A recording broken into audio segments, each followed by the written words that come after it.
안녕하세요. 전업투자자 복리입니다. 9월 22일 금요일 오후 3시 51분입니다. 오늘 방송 주제는요, 공포에 질린 시장입니다.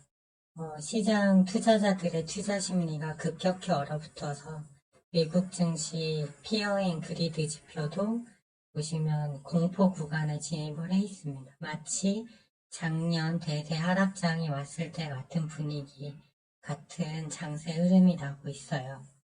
상승하는 종목들, 이것도 몇 개 안 되죠. 극소수 테마의 종목들도 오늘 하루 등락폭이 플러스 마이너스 20%를 넘나드는 종목이 굉장히 많았습니다.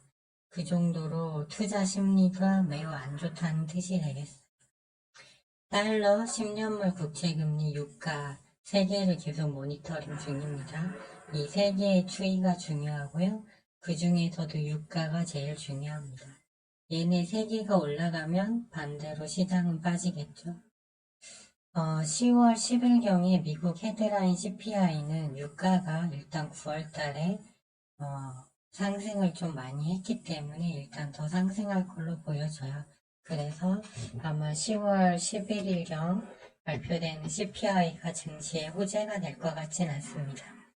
대세 하락장으로 정말 갈지 말지는 아직까지는 추가적인 확인이 필요하다고 생각하고 있습니다. 왜 그러냐면 국내외 증시가 추세 라인을 이탈해서 엄청난 변동성을 보이고 있지만 이제 거기까지는 이제 확실한 자리가 올 때까지는 좀 확인이 더 필요해 보입니다. 증시가 하락하는 역배열 구간이기 때문에 현금 비중을 늘리고 기존 보유주만 가져가면서 비트코인 선물 하방 베팅 구간 또는 지수 투매 구간을 기다려야 하겠습니다. 아직 가지고 있는 삼프토건, 금강공업, GNC 에너지에 대해서는 차트 분석을 해드리도록 하겠습니다. 일단은 나스닥 선물이 지금 0.3% 정도 반등 중에 있습니다. 그리고 원달러 환율은 5원 정도 지금 내려가고 있어요. 그래서 좀 기술적 반등 구간이 좀 나올 수 있는 자리로 일단은 보고 있습니다. 거시지표를 이제 하나씩 보면 왜 이제 중기 추세는 여전히 안 좋지만 왜 기술적 반등 가능성이 있다고 생각하냐면요. 10년물 국채금리가 너무 급하게 올라왔어요. 그래서 여기 지금 RSI상 고점 라인에 왔고 빅스 지수도 설명드렸듯이 저항선에 바짝 붙어서 살짝 음봉 나오고 있고 원유 같은 경우 여전히 이제 상승 추세긴 하지만 조금 여기도 일봉상 과열 신호가 좀 들어와 있는 상태입니다. 그렇기 때문에 얼마 전에 갱신한 96불까지 이제 올라갈지 아니면 여기서 밑으로 다시 밀려서 이 하단 지지라인까지 90불대까지 내려오면 시장이 좀 안도를 할 수 있겠죠.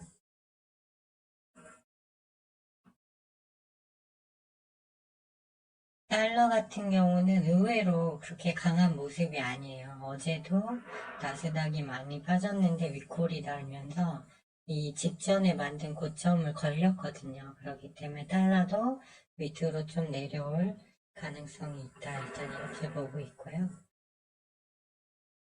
비트코인 같은 경우도 여기서 다시 버티고 있죠. 그래서 이 저항 라인 때 오면 계속 지속적으로 늘려주고 있지만 추세 확인이 좀 더 필요해 보입니다. 그 다음에 나스닥 선물은 급락이 나왔어요. 이 추세 라인을 깬 거는 맞습니다. 지금. 그렇지만 아직 종전에 지지받았던 지지 라인을 깨지 않았어요. 그리고 너무 하락이 급하게 나왔기 때문에 분봉상 여기도 일봉상 보면 RSI가 맨 밑단에 가 있잖아요. 그렇기 때문에 기술적 반등이 나올 수 있는 자리로 보여지고 파월 의장의 발언이 상당히 매파적인 건 맞지만 기존의 입장과 크게 달라진 건 없다고 보고 있습니다. 파월은 늘 같은 말을 오래 해왔는데 시장이 좀 김치국을 먼저 마신 거겠죠. 금리 인하할 거다. 곧 금리 내려온다. 그래서 좀 충격파가 있었을 뿐이지 아직 대세 하락장으로 꺾인 거는 아니다. 그러려면 이 라인을 깨야 되는데 그러려면 아직 확인할 것들이 많다. 이렇게 보시면 될 것 같아요. 오늘은 외국인이 양대 시장에서 1,400억 팔았고 기관은 한 400억 밖에 매도가 안 나왔어요. 그래서 일단은 오늘은 수급적으로 메이저들의 매도가 크지 않았다. 그리고 코스닥 같은 경우도 분봉 보시면 요 빨갛게 투매 시그널이 떠서 장중 낙폭을 줄이는 흐름이 나왔습니다. 오늘 코스피도 마찬가지죠. 여기서 이제 과열 뜨면 밀리고 투매 뜨면 올라가는 패턴이에요. 그래서 일단 여기서 낙폭을 줄여서 마감을 했습니다. 선물 시장도 중요한데요. 선물 시장도 일단은 하단에서 지지받았던 데서 양봉이 나왔어요. 분봉을 보면 역시 투매가 뜬 후에 올라온 게 확인됩니다. 그래서 다음 주 월요일 구간은 미국장이 오늘 반등을 줘서 아닐 수도 있지만 반등을 줘서 기술적 반등이 나올 수 있는 자리로 일단은 보고 있습니다.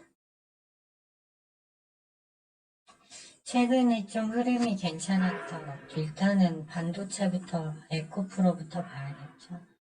여전히 분봉은 좀 이제 하단을 다졌지만 일봉 흐름이 여전히 좀 좋지는 않아요. 여기 지지는 받고 있지만 에코프로비엠은 이제 여기서 돌려서 좀 올라오려는 흐름, 여기서 더 안 밀리는 게 중요합니다. 그래야 지수가 코스닥 지수가 버텨주겠죠.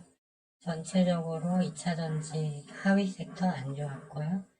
삼성전자 같은 경우도 오늘 이제 양봉이 나왔지만 분봉은 여전히 꺾여 있는 상태. SK 하이닉스도 마찬가지예요. 그래서 주성 엔지니어링, 한미 반도체 이런 것도 지금 추세가 다 안 좋죠. 그리고 인공지능이 오늘 그 엑스게이트가 장중에 11%까지 올랐다가 13% 마이너스로 끝났고요. 그 다음에 토마토 시스템도 장중에 10%까지 올랐다가 3.60 마이너스로 끝났어요. 그래서 이 정도로 좀 변동성이 큰 하루였고요. 자율주행 라이콤도 27%까지 올랐다가 11.55% 상승으로 급나는 등 좀 변동성이 대체로 매우 컸습니다. 오늘 로봇주들이 이렌시스가 저점에서 갑자기 저가주라 급등을 해줬고 SPG가 따라가는 흐름이 나왔지만 나머지 유진로봇, 뉴로메카 이런 애들은 아직 21선을 회복하지 못해서 따라가지 못하는 흐름이 나왔어요. 그 다음에 5G 관련주 에이스테크 같은 경우 오늘 24% 올랐다가 2%로 끝났고요. KMW는 9% 상승하다 2% 상승으로 끝났고, 그 다음에 비츠로테크는 오늘 24.63% 급락이 나왔습니다. 그래서 여전히 고점이고 5G와 위성 관련주들은 추세가 이제 좀 꺾이는 게 흐름이 나온 것 같습니다. AP 위성도 마찬가지고, 그리고 바이오 쪽도 대체로 밀렸는데 대화자액이 여전히 고점인데도 오늘 좀 올랐다 밀렸고요. 네, 그렇습니다. 전체적으로 그랬고, 김동연 관련주 PM 풍년은 상한가, 그 다음에 서원, 이낙연 관련주는 상한가를 갔지만 저가주라 그렇죠. 근데 TPC, 남선알미늄, 그 다음에 한동훈 관련주 노을은 장중에 급등했다가 다 밀리는 흐름이 나왔습니다.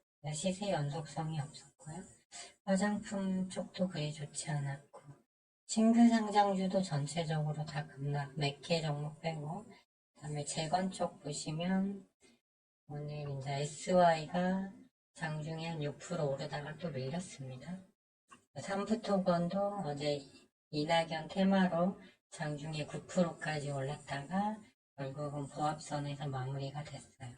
그래서 이제 현재 매도하지 않은 종목 보시면 GNC 에너지인데요. 요거는 그대로 보유 대응하셔도 된다. 이렇게 말씀을 드리고, 거의 저점 부분 다 내려. 그래서 기술적 반등 나올 때 이제 상황 봐서 현금화하는 방법을 좀 이제 안내를 드릴 거고요.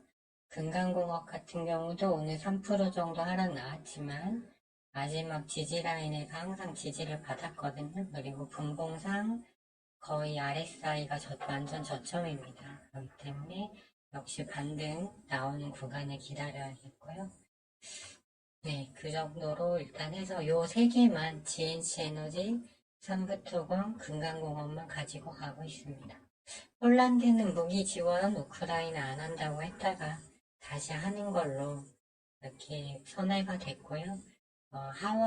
미국 하원에서 30조 추가 지원안이 통과될지는 좀 아직은 미지수입니다. 그래서 이제 그런 부분을 봐야겠고, 좀 기술적 반등이 나와서 어느 정도 움직이면 차근차근 현금화를 일단 하는 게 좋지 않을까 생각되고요. 이 세 종목만 가져가고 나머지는 현금 보유하시는 게 지금은 좀 좋다고 보고 있습니다. 왜 그러냐면 시장 흐름이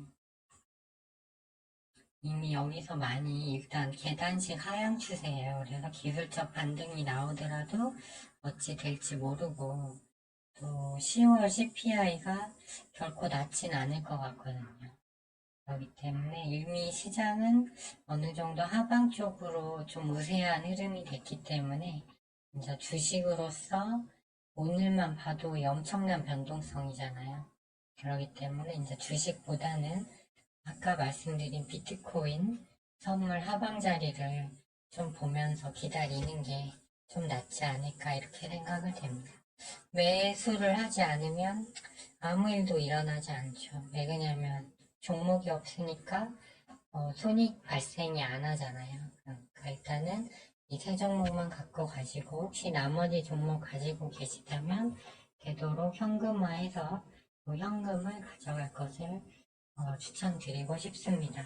장세가 너무 어려우니까 저도 방송할 때 좀 힘이 안 나는 것 같습니다. 작년처럼 분위기가 가는 것 같아서요. 하지만 그렇다 하더라도 일단은 최선을 다해서 대응을 해야겠고요. 그리고 비트코인 선물 같은 경우는 하락 흐름이 계속 이어진다고 전제했을 때 지수 인버스를 하셔도 되지만 소액으로 할 수 있는 비트코인 선물 하방 베팅으로 수익을 확보할 수 있기 때문에 이제 그 지점을 좀 기다리면서 시장이 정말 대세 하락으로 가는지 넘어가는지 그거를 보면 된다고 생각하고 있습니다. 네, 한 주간 정말 고생 많으셨고요. 주말에 미국장 마감 상황 봐서 한 일요일 저녁쯤에 그 사이에 나온 뉴스 정리해서 한 번 더 영상 올려드리도록 하겠습니다. 시청해주셔서 감사합니다.